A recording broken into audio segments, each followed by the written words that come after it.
Good morning, everyone. My name is Veritas, and welcome back to Destiny. Today is Zur Day, Friday, good old times, May 20th. Zur is over by the speaker. If you were unaware of how to get there, you're going to want to take a left from spawn and head down that hallway, and you'll eventually find your way here. He's usually over by this door, but this week he's over here by the balcony. Nice scenic overlook of the last city on Earth. So Zur has some interesting items in his inventory this week. He actually has a lot of new stuff. In fact, his entire inventory is new, just of things that he hasn't had in, if not forever, since Taken King came out, especially since the April update. So first things first, we have the Glasshouse.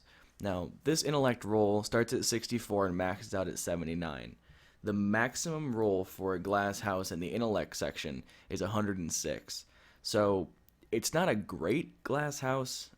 The minimum's 33, so it's about twice as high as the minimum, but it's not near the maximum. So if you don't have a Glasshouse, I would suggest grabbing it. This was my favorite Titan exotic in year 1, along with the Ruin Wings.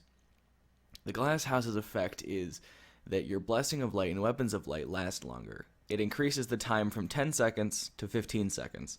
So if you're running in a strike and you put down a weapons bubble, when you leave the bubble, this is how long it will last. It'll last 15 seconds as opposed to 10. So this is a decent roll on this. Like I said, you can run full intellect to make this 79, and you can split it up with strength. Like I said, the maximum intellect roll you can get is 106, so this is not a great roll, but it's pretty decent. Moving on to the Khepri Sting.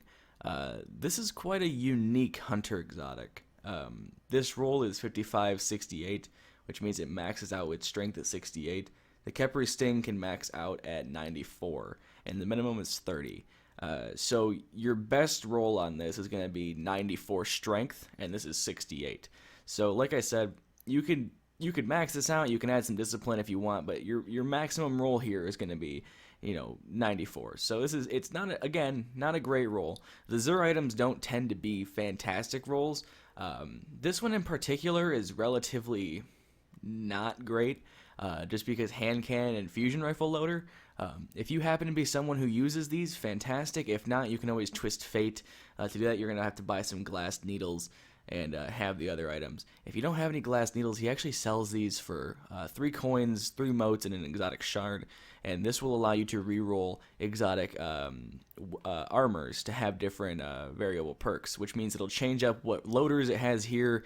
It usually changes up all this stuff, essentially. All these things will roll and rotate. You can see what the rolls are. It'll change up the base roll here and how it increases and stuff, so you can actually buy one of these and roll twist fate until you get like a perfect roll on one of these class items or one of these items. So you can always do that. So snag this if you want. The special effect here is that you can turn invisible when you crouch, and when you're invisible, your melee from behind deals 4 times damage, and melee attacks cause lingering damage over time. It's kind of interesting. It's kind of fun. It looks a little creepy if you wear it. The little beetle on the arm here moves, so be careful with that. It might scare off some wanted companionship, but it's an interesting exotic. It doesn't do a lot, and it's not incredibly useful. More of a collector's piece than anything. Whereas the Glasshouse is like a utilitarian thing. It's useful. This is more of a collector's piece. Unlike these next two that are actually kind of important for play. The Sunbreakers, got a UI update around, I don't know, House of Wolves maybe? But anyway, the important part of the fucking Sunbreakers here is their intellect discipline roll. 32-32, maxes out at 45-45. Or rather, one of these can be 45, one of them won't be. So the max roll here you can get is one of these will increase to 45, the other will stay at 32. Sunbreakers, intellect discipline, minimum is 30, maximum is 60 and 94 respectively. So you're looking at an okay roll, if not a bare minimum roll. The minimum being 30 for each of these, in this rolling at base 32, and only increasing up to 45 when you could get 60 discipline or 94 discipline or 60 intellect. It's not a great roll. In fact, it's pretty bottom of the barrel in terms of your intellect discipline can get. But if you do unlock this, you can always buy one from the kiosk, and that might have a better roll in it. or just to have it for now, just to have it. I'm going to actually buy these because I do like these gauntlets. Helium Cycle, this exotic perk, it increases the duration of your solar grenades while gaining an extra solar grenade charge. So it gives you an extra solar grenade specifically, and they last longer when you throw them, which is pretty fantastic for solar burn activities, grenade-based activities like Challenge of Elders, things like that, or the Crucible even. It's a pretty fantastic gauntlets. They're pretty useful, and area of effect grenades, AoE grenades, grenades that have an area of effect when thrown are coming back into the meta or the style of play.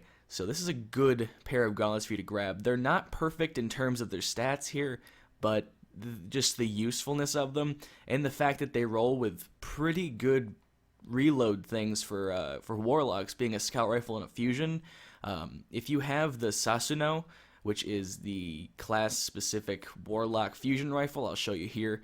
This thing is amazing in Crucible, and you'll get it by ranking up your gunsmith on a warlock to, I think, 3 or 5. Or this is 3, this is 5. So these are your warlock-specific items. So this is pretty good for a warlock. You can roll around in the Crucible with your super-lasting double Sunbreaker solar grenades and use your fusion rifle loader, and yeah, I like these a lot. I'm actually going to use these, so I'm going to actually purchase me some of these here gauntlets when I move my coins over later. Moving on to the Universal Remote. Universal Remote's an interesting exotic. It's a primary shotgun. This is a shotgun that sits in your primary slot, and it has some interesting perks on it. First things first, we have crowd control, so getting kills with this weapon grants increased damage for a short time, so, 1-2 punch kind of deals. It has a nice stability increase with a drop-off of range. So you might want to keep it here for Crucible, maybe here for other activities. Then it has Hammer Forge, so it increases the range and accuracy, which means your pellet spread's going to be thinner, and it's going to go longer. So that's good. Hammer Forge is always a good perk to have, which is pretty much what you're going to want to use on this, unless you want to use something like Lightweight for PvE, outside of the Crucible, this for inside the Crucible. And then Universal Remote's, its exotic perk is range and precision damage increases greatly when aiming down sights, which is basically like a super version of Hammer Forged and Year 1 Shot Package, which is a perk that they got rid of when Taken King came out. It essentially makes this thing a tiny sniper rifle, and it's very fun to run around in the Crucible with. If you're a person who likes to run around with a Titan or even a Hunter, even a Warlock, just run around with this thing in the Crucible and, chaining kills together, getting precision hits with your increased range and accuracy and your nonsense. It's super fun. It's super fun. It's like a poor man's chaperone, but, not a poor man's chaperone because it's 17 coins as opposed to an arm and a leg in the Crucible for the chaperone quest. Anyway, so good stock. I would definitely buy a Glasshouse if you're a Titan. I'd definitely buy the Sunbreakers if you're a Warlock. I'd grab the Universal Remote, just the fact to have it and run around with it and fun. If you have the coins to spare, if you're looking for something that's super useful in strikes or story missions, this is not the gun for you. But if you like to run around in competitive multiplayer, Crucible, have fun around in there, or you just want something else to, mix up your gameplay, this is a primary shotgun. So you can use this and a shotgun, this and a sniper, this and a sidearm, anything like that, and you can have a good old time with it. It's a super fun gun to mess around with. And the Khepri Sting, like I said, is more of a collector's item, so snag this if you want a collector's piece. It's not super useful, but it's here. And as always, he has the Legacy Engram. This will turn into a Year 1 Pre-Taken King body armor, which means a chest piece from Pre-Taken King. It can only roll at a maximum of 170 light, but it also has items that didn't make it into Year 2, if there are any of those still that I can't think of off the top of my head. Or if you don't have something from Year 1, you can buy this. It'll unlock it in the kiosk, and then you can buy a Year 2 variant, usually. He has a green coil, emerald coil. He has the purple coil, the void coil. You can always buy your heavy ammo synthesis with 1 strange coin, a stack of 5, 3 of coins for 7 coins, because that's not confusing. And of course, you can buy glass needles, which will allow you to twist fate on any exotic armors you have. For 3 coins, 3 motes, and a shard. These are pretty useful. These are pretty nice. You can use these to actually max out rolls on things. As an example here, I have the Void Fang Vestments at 335. Maximum light on these. The intellect on these is 58. I don't actually have that pulled up, but this is I don't know. I don't know. You know what? It's fine. Everything's fine. I'd compare to the Sunbreakers I had, if I had them, but I do now. I'll buy these after this video is over, but go ahead and grab what you need. These, by the way, these 3 of coins, if you don't know what they do, you basically use the 3 of coins and it gives you an exotic particles buff. The next time you kill an Ultra, which is basically a strike boss, a boss in the Prison of Elders, or you complete a Crucible match, it will consume the exotic particles and give you a chance to drop an exotic engram from the boss in PvE or into your inventory as a drop in PvP. If you don't get an exotic on a use of this, the next time you use one, that buff will be stronger, and it'll keep getting stronger until you get one to drop, and then it'll reset back to 0. So don't use like 5 of these at once, just use one, kill an Ultra, or complete a Crucible match. If you don't get something, use another one.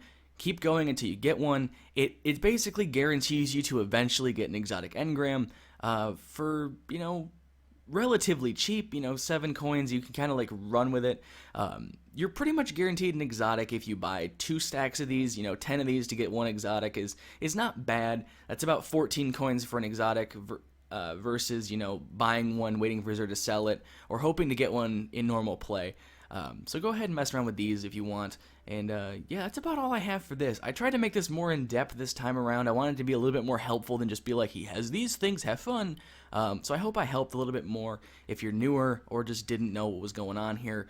But yeah, buy this, buy this, buy this, and maybe this if you want it. And then, your nonsense and things like that. So go ahead, enjoy. Zer is over here. Everyone's crowding around and having fun. He's in Tower North, over by the speaker, and that's gonna be it for me. He's over by Executor Hideo and the New Monarchy and your kiosks and other your nonsense. So I want to thank you guys so much for watching. If this helped, a rating would be much appreciated. Comment below if you have anything you wanted to add or I didn't mention.